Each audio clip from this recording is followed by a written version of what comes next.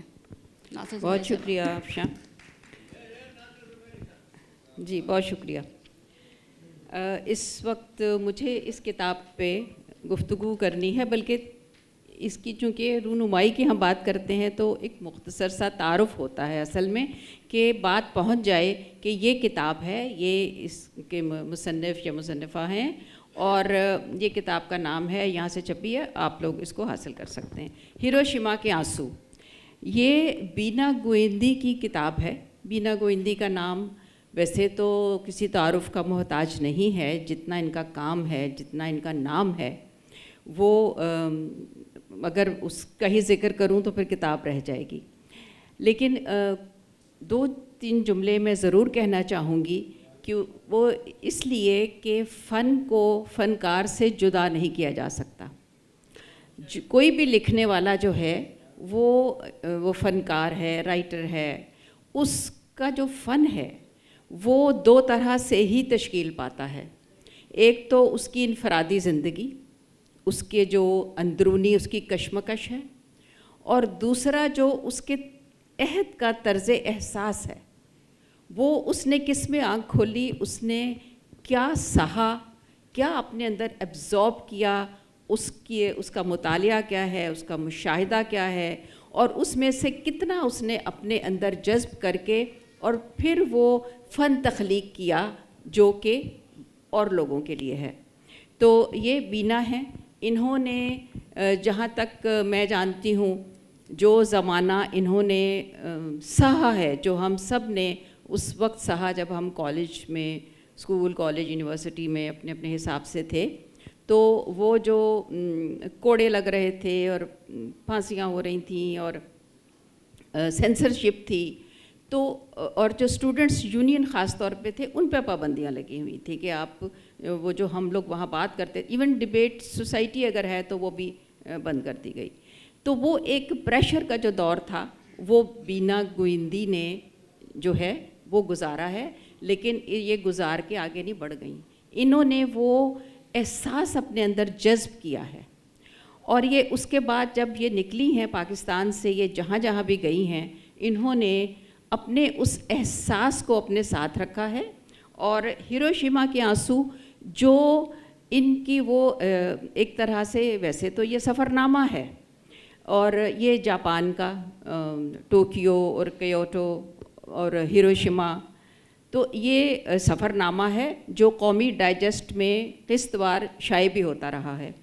لیکن اس میں جب ہم اس کو پڑھتے ہیں, جب کتاب کی صورت میں یہ ہمارے سامنے آئی ہے اور ہم اس کو پڑھتے ہیں, تو ہمیں احساس ہوتا ہے کہ یہ صرف یہی نہیں کہ ایک شخص جو ہے وہ ٹریول کر رہا ہے اور اس نے دیکھا ہاں جی یہاں یہ تھا, یہاں یہ تھا, نہیں.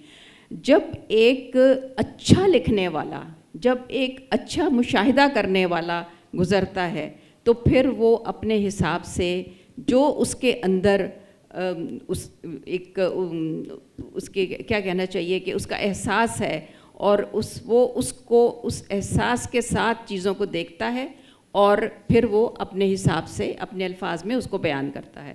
اب یہ ہیروشیما کے آنسو ظاہر ہے, یہ نام سے ظاہر ہے کہ 1945 میں دوسری جنگ عظیم میں جب یہ ہیروشیما اور ناگاساکی پہ 6 اگست اور 9 اگست کو دنیا میں پہلی بار اور آخری بار, اللہ کرے آخری ہی رہے, تو یہ ایٹم بم گرایا گیا, تو جو کچھ گزرا وہ ہم سب جانتے ہیں. لیکن انہوں نے وہ آنسو جو ہیں, انہوں نے شہر کے ساتھ گفتگو کی ہے, انہوں نے اس شہر کے ساتھ مکالمہ کیا ہے کہ آپ کیا محسوس کیا ہے انہوں نے, وہاں کے لوگوں نے, اس شہر نے, اس فضا نے, تو یہ سب اس میں موجود ہے. جاپان کے بارے میں, جس شہر میں یہ گئی ہیں, انہوں نے وہاں کی ثقافت, وہاں کے جو مذہبی رجحانات, وہاں کا ایون وہاں کا جو کھانے پینے کا جو ہم کہہ سکتے ہیں کہ فوڈ فلسفی بھی انہوں نے بیان کی ہے کہ وہ کس طرح کی چیز کھائی جاتی ہے اور اس کے اثرات کیا ہیں.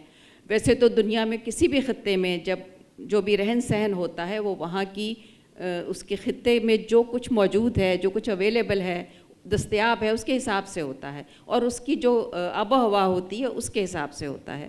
تو انہوں نے اس کو دیکھا ہے. جب یہ کتاب میں نے پڑھی تو میں نے ایک اور بینا گوئندی کو دریافت کیا. یہ بازیافت کی دریافت ہے, اور اس میں نے یہ جانا کہ ان کے اندر کتنی وسعت ہے, کتنی گہرائی ہے, ان کا مطالعہ کتنا وسیع ہے, اور انہوں نے جو مثالیں بھی دی ہیں, اور وہ آپ کو قدم قدم کے جب آپ کتاب پڑھیں گے تو آپ کو نظر آئے گا, آپ کو محسوس ہوگا کہ یہ کوئی سپرفیشل یا سطحی قسم کا کوئی لکھنے والا نہیں ہے, یہ دل سے لکھی گئی تحریر ہے. اور یہ تحریریں ایسی جو ہیں یہ بار بار نہیں آتی, یہ اس کے لیے آپ کو اپنے اندر, من کے اندر ڈوبنا پڑتا ہے, اور من میں ڈوب کے کیجیے گا. جی بس 2 جملے صرف.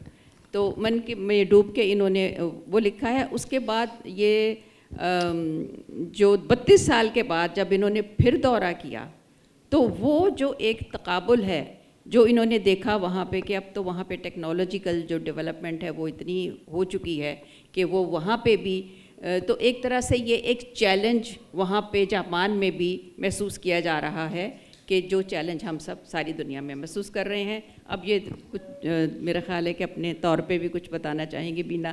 میرے پاس جتنا وقت تھا میں نے بیان کر دیا. بہت شکریہ. کتاب کی جو مصنفہ ہیں بینا گوئندی صاحبہ سے گزارش کروں گی کہ وہ اس پہ بات کریں.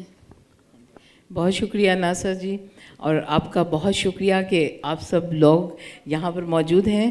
اور میرے لیے بہت بڑا اعزاز ہے کہ اتنے بڑے پلیٹ فارم پہ ہیروشیما کے آنسو, جب میں 23 ایئرس کی تھی 92 میں نے اس کو لکھا, اس کے 9 چیپٹرز کو, اور آج تقریباً 34-33 برس کے بعد اس کو کمپلیٹ کرنے میں کامیاب ہوئی.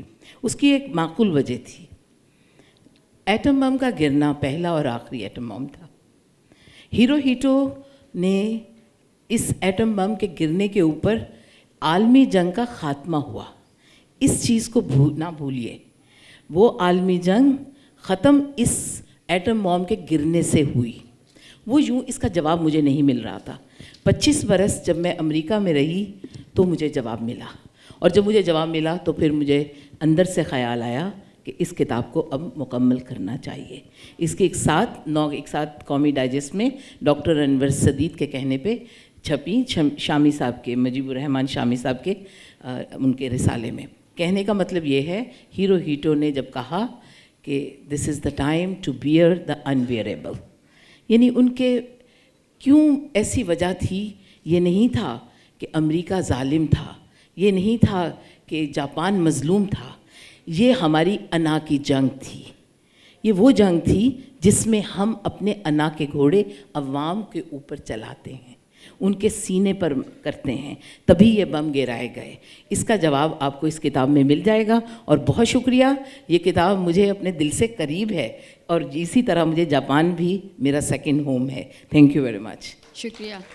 اب ہماری جو دوسری کتاب ہے بھولی بسری یادیں, راحت ظاہر صاحب کی بک ہے, اور اس پہ بات کرنے کے ہمارے ساتھ حمزہ وسیع صاحب. میں ان سے گزارش کروں گی کہ مائک پاس کیجیے گا.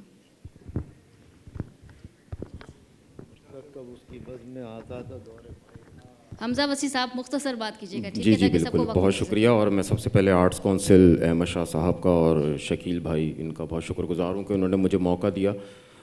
میرے پاس وقت کم ہے تو میں اس کتاب کے بارے میں, جو راحت ظاہر صاحبہ کی تصنیف ہے, اور یہ انہوں نے ایک قومی شاعر رابرٹ بنس, جو اسکاٹ لینڈ کے قومی شاعر تھے, ان کی نظموں کا ترجمہ کیا ہے. تو اس کتاب کی اگر تخصیص کے حوالے سے بات کی جائے تو اس میں ہمیں یہ نظر آتا ہے کہ یہ ایک ایسی نمائندہ شاعرہ ہیں جنہوں نے, جو یہ کتاب ہمارے لیے تو باعث فخر ہے ہی, کیونکہ یہ انہوں نے, ان کے ترجمہ ہے, اور وہ ایک دیار غیر سے جو ہے ہمیشہ سے ایک متحرک شاعرہ رہی ہیں, اور انہوں نے بڑا غیر معمولی کلام ہمیشہ پیش کیا ہے. اس کتاب کی وجہ سے جو ہے ہمارا اسکاٹ لینڈ اور اسکاٹش کونسلیٹ اور ان سب جگہوں پر بھی جو ہے نام بہت زیادہ تشہیر پایا, اور انہوں نے بہت زیادہ محنت کے ساتھ اس کتاب کو بے انتہا استغراق کے ساتھ جو ہے مطالعے کے ساتھ اور نفسیات کو، کیونکہ یہ ایک اسکاٹش شاعر کی کتاب ہے، مطلب اسکاٹش شاعر کی نظموں کا ترجمہ ہے، تو اس میں ان کی نفسیات، ان کے معاملات بالکل مختلف ہوتے ہیں. تو انہوں نے جن نظموں کا انتخاب کیا ہے وہ انتخاب بڑا غیر معمولی تھا.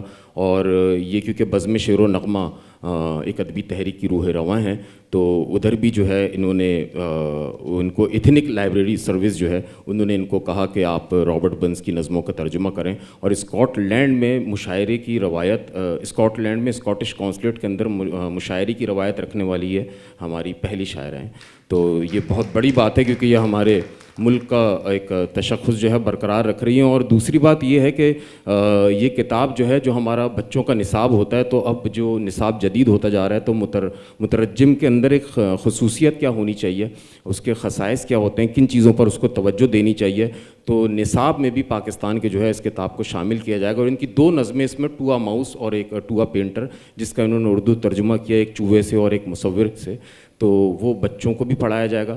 اور اس میں سمجھ لیں اس کتاب کا جب آپ لوگ ترجمہ پڑھیں گے تو اس میں آپ کو کچھ رومانوی موضوعات بھی نظر آئیں گے، اور اس کے ساتھ ساتھ کچھ مستحضر ترتیبات زندگی، ان کا انعکاس بھی آپ کو انہوں نے بہترین انداز میں، جبکہ وہ ایک شاعر جو ہے اس کے ایک اسکاٹش شاعر ہیں، لیکن انہوں نے اس کو ہمارے معاشرے کے ساتھ ہم آہنگ کرتے ہوئے جو ہے ان نظموں کا ترجمہ کیا ہے. تو وقت کم ہے، میں آپ سب کو یہی کہوں گا کہ آپ لوگ اس کتاب کو، اس کا مطالعہ ضرور کیجیے گا، کیونکہ یہ کتاب جو ہے ہمیں قومی اور بین الاقوامی سطح پر جو ہے ہماری نمائندگی کرتی ہے. اور ہمیں اس طرح کے لوگوں کا جو ادھر بھی ہمارے لیے جو ہے بہت غیر معمولی حیثیت رکھتے ہیں، لیکن جو باہر بھی ہمارے نام کو جو ہے بلند کرتے ہیں، ان کا ہمیں ضرور خیال کرنا چاہیے. بہت شکریہ، بہت شکریہ. راحت زاہد صاحب. بہت شکریہ. اور میرے لیے اعزاز کی بات ہے کہ ایک اعزاز مجھے وہاں یہ حاصل ہوا کہ اس کتاب کو پوری دنیا میں، یعنی اردو میں ٹرانسلیٹ کیا گیا ہے. اس سے پہلے 42 زبانوں میں رابرٹ برنس کی نظموں کا ترجمہ ہو چکا تھا، لیکن اردو میں پوری دنیا میں میں نے کیا. یہ اعزاز مجھے حاصل ہوا. اور دوسرا اعزاز میرے لیے یہ ہے کہ عالمی کانفرنس میں آج اس کی رونمائی ہوئی ہے، اس کا پر تبصرہ ہوا ہے. تو میں حمزہ ابن وسیع کی بھی شکر گزار ہوں کہ جنہوں نے اسے پبلش کیا ہے اور آپ سب کے سامنے لے کر آئے ہیں. تو مجھے امید ہے کہ اس میں جو نظمیں ہیں، ان کے جو ترجمے ہوئے ہیں، وہ ہمارے معاشرے کی بھی عکاسی تھوڑی بہت کرتے ہیں. میں نے کوشش کی ہے کہ ان نظموں کو میں ٹرانسلیٹ کروں جو ہمارے لوگ بھی سمجھ سکیں بآسانی، کیونکہ رابرٹ برنس کی بے شمار نظمیں ہیں جس میں رومانویت بھی ہے. اور ہمارے جس طرح علامہ اقبال نے، جی وہ کتاب حمزہ اگر آپ مجھے دے دیں تو چھوٹی ایک نظم ہے، وہ بہت چھوٹی سی ہے، میں کیونکہ وقت کی کمی ہے. اور حمزہ نے کافی باتوں کا احاطہ کیا ہے. تو میں جو ایک بات انہوں نے جو کوشش کریں کہ انسائکلوپیڈیا میں بھی شامل کی جائے گی یہ، تو یہ میرے لیے ایک اور اعزاز کی بات ہے. آپ سب کا بہت شکریہ، حوصلہ افزائی کا شکریہ. ایک بہت مختصر سی، سب سے مختصر نظم وہ ہے ایک مصور سے جو ہے میں چاہوں گی کہ وہ میں پیش کروں وقت کی کمی کو دیکھتے ہوئے. اور اس کا نام کیونکہ بھولی بسری یادیں اس لیے رکھا گیا ہے کہ ان کی ایک نظم تھی اولڈ لینگ سائن، جو سب سے پہلے میں نے جس کا ترجمہ کیا تھا یہ 2002 میں. ان کا 200 سالہ جشن تھا، ان کی تاریخ پیدائش 25 جنوری ہے، تو اس وقت 200 سالہ جشن منا رہی تھیں وہاں کی جو سب سے بڑی میچلز لائبریری ہے. تو انہوں نے اس کا جب کیا ہے، یہ میں نے جب ترجمہ کیا تو اس کا جو اردو ترجمہ یعنی بھولی بسری یادیں تھا. تو جو میری پہلی شاعری کی کتاب آئی 2003 میں اداس گلیوں میں، اس میں بھی یہ نظم ہے، یعنی پہلی جو نظم تھی. میں ایسا کرتی ہوں کہ سرخ سرخ گلاب جو ان کی بہت مشہور نظم ہے، ایک سرخ سرخ سا گلاب وہ سنا دیتی ہوں. A red red rose. میری محبوبہ ہے ایک ایسے سرخ گلاب کی مانند جو کھلا ہو جیسے تازہ تازہ جون کی بہار میں. میری محبوبہ ہے ایک ایسے شیریں نغمے کی مانند جس کی دھن میں ہے بے انتہا مٹھاس. میری محبوبہ تم بے انتہا حسین ہو، مجھے تم سے ہے